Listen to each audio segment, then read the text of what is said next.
Hey everybody, Kartik Subramaniam over at ADHI Schools. Welcome to our podcast. Got an email from you. I know I've been kind of quiet on the podcast over the last few weeks here. Been recording a lot of video content for our channel. Hopefully you've checked out our YouTube channel. I'm not sure where you're watching this, but if you are on iTunes or on another streaming service, check out our YouTube channel at ADHI Schools. I'm trying to do a video a day over there, which leads me to this question I got here from a student. Question goes like this. Dear Kartik, I followed your YouTube channel for quite a while, and I noticed you took some time off. Love what you're doing with the new videos. Just curious why you took a break for a while. Hope all's well. Very interesting email here because a lot of people that are playing the social media game, our real estate school, our YouTube channel was probably one of the first real estate educational YouTube channels out there. Let me just grab my computer here. I'm going to go to our old channel here real quick, and I want to see when the first video I posted was. So the first video I posted, it's funny because we're still getting subscribers on that old channel. Go to the new one, by the way. But it looks like the first video I ever posted on YouTube for that school was in 2009. And that's like damn near 10 years ago almost, or 8 years ago. That's a long time ago. So our real estate school is one of the first real estate schools on YouTube. And candidly, I kind of got over it for a little bit there. I was posting video content pretty consistently, and then I just kind of got bored with the YouTube content, and I just kind of stopped. Couldn't regret that more, actually, because if I were to ask you what's better, consistency or creativity? What's better, quality or quantity? Now, of course, you want to be consistent and creative. You want to have quality and quantity. But I would submit to you, I think quantity in this day and age might be better than quality. Now, the quality of our YouTube videos, I'm not trying to toot my own horn here, but the quality of our YouTube videos are pretty sweet. The quality of our audio, pretty sweet. I have some super talented people that help me with my video and audio, and I'm truly blessed to work with them. But if you look at some of the other real estate schools out there, or even just business YouTube videos that are out there, really a lot of people that have a lot more subscribers than our channel, videos are kind of garbage.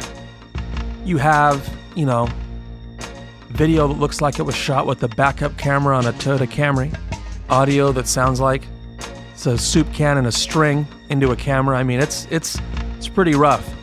But you have a lot of people that are, they got a lot more subscribers and a lot more followers than I do, and their quality is nowhere near as good. So what's better, quality or quantity? Well, I'm going to do both. So if you're considering building a brand around yourself in real estate or in business, yes, quality is important. Quantity, though, is also maybe even more important than quality. And you see that. You got a lot of people out there with, 10,000, 15,000, 30, 40, 50,000 subscribers in the real estate space, and they're really not saying anything. Just a bunch of noise. So for me, in terms of the question via email was, hey, why'd you stop for a while?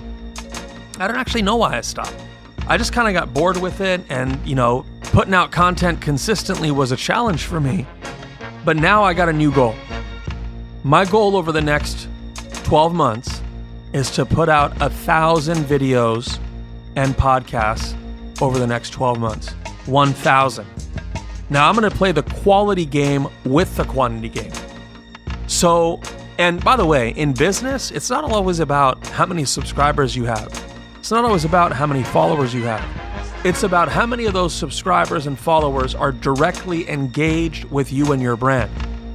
There's a lot of times when I see a lot of people out there that have, 50, 100,000 followers, 50 likes, 80 likes, 100 likes. And what might be happening there too is a lot of those followers are bought. So playing the social media game is, to me, it's just another challenge in business. And it's a challenge that I find interesting.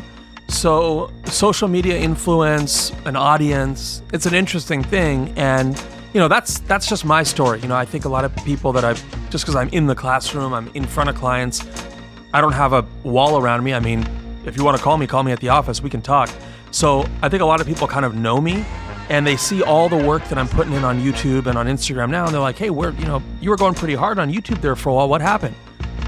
I just kind of got bored, I think, of YouTube. There wasn't a lot of other real estate schools or real estate people on YouTube. And, I have some videos that have a decent amount of traction. And, now I kind of took a break for a while, and I see all these other people that are, doing video blogs and doing all sorts of stuff, and they're really not saying anything. So again, I'm going to pick up the sword and I'm going to swing it, and I'm going to do what I do best. And that's work my ass off and make sure that we win.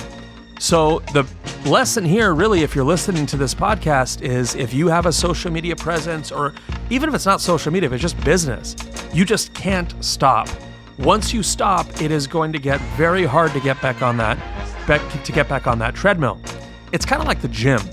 If you like to work out and you go hard 5, 6, 8, 10, 12, 15 months in a row, and it rains outside, or if you live in an area that it snows outside and you haven't left the house for 3 weeks, good God, good luck getting back in the gym, because it can take a lot of movement to try to get back to where you were.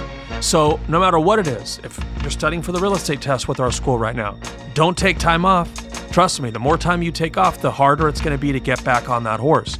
If you're starting a business, whether it's real estate or otherwise, I have some people that follow me that aren't necessarily in the real estate business. Don't step off.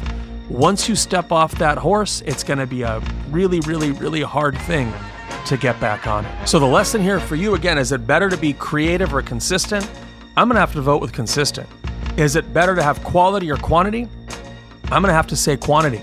Obviously, creativity and quality are important, but it's not going to get you the traction you need without a deep level of consistency along with that creativity.